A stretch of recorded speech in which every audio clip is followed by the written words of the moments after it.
Hello. Now we will study the effect of heat on solid, and the case will be the areal solid.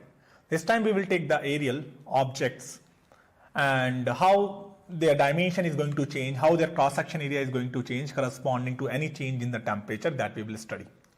Okay. This is again empirical relationship. This relationship is only valid when we make the formula using the empirical relationship here also.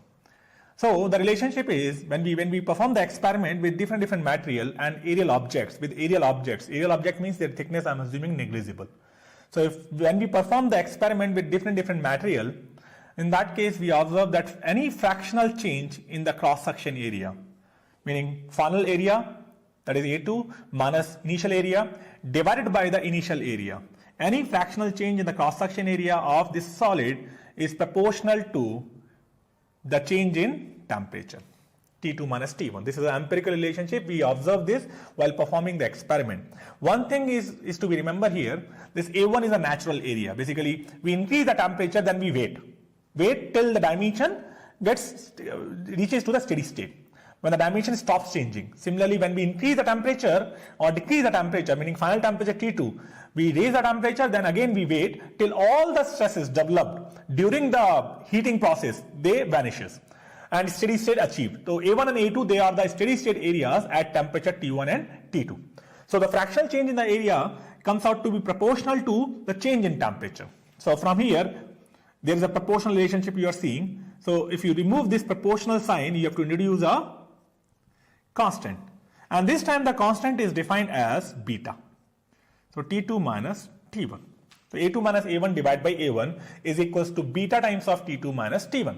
Okay. So if you rearrange this equation, you will get A2 is equals to A1 times of 1 plus beta times of T2 minus T1. That is the relationship you will get between the cross section areas at temperature T1, which is A1, and at temperature T2, which is A2. Okay.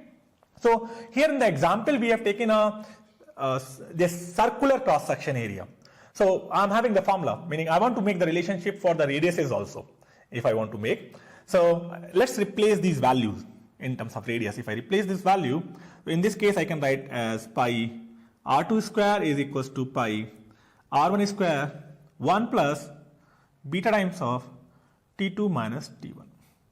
Okay, which will give us R2 is equals to square 1 plus beta times of T2 minus T1.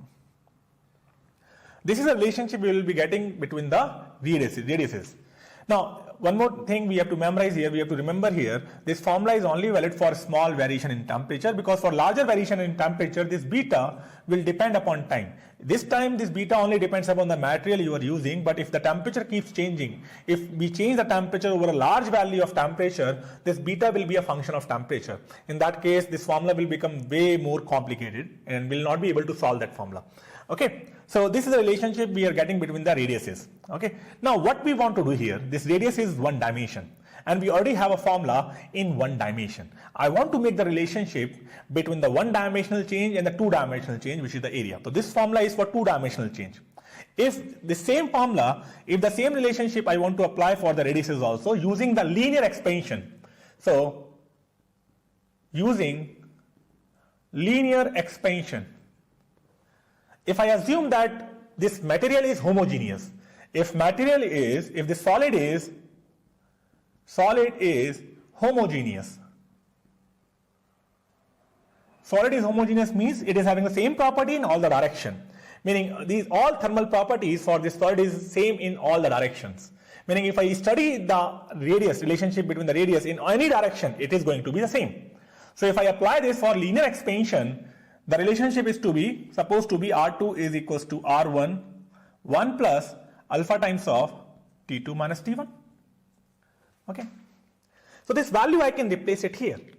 If this material is homogeneous, only difference here is for the alpha, and I want to make the relationship between alpha and beta if the material is homogeneous.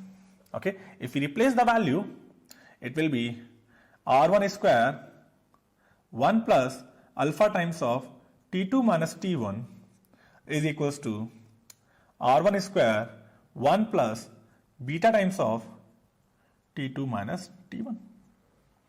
This is square. Okay.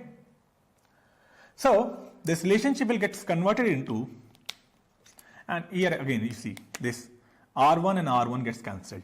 And if you see this relationship, there is a square. We might need to open it, or we can apply the binomial expansion. So from binomial expansion, and as we know, binomial expansion is only applicable when this term is very small compared to 1. And obviously alpha is very small and T2 minus T1 is also small. In that case, this whole term we can assume, and temperature difference is not that large. So we can assume this whole value to be very small compared to 1. And if we apply the binomial expansion, this value will convert into 1 plus 2 times of alpha T2 minus T1. And that will be equals to 1 plus beta T2 minus T1. And if you compare between the two, you get beta is equals to 2 alpha. Here this beta is coefficient of areal expansion. Alpha was the coefficient of linear expansion. This is coefficient of areal expansion. This value is constant. It only depends upon the material, what kind of material you are using. So now for homogeneous materials, we are having a relationship between the linear expansion constant and the areal expansion constant.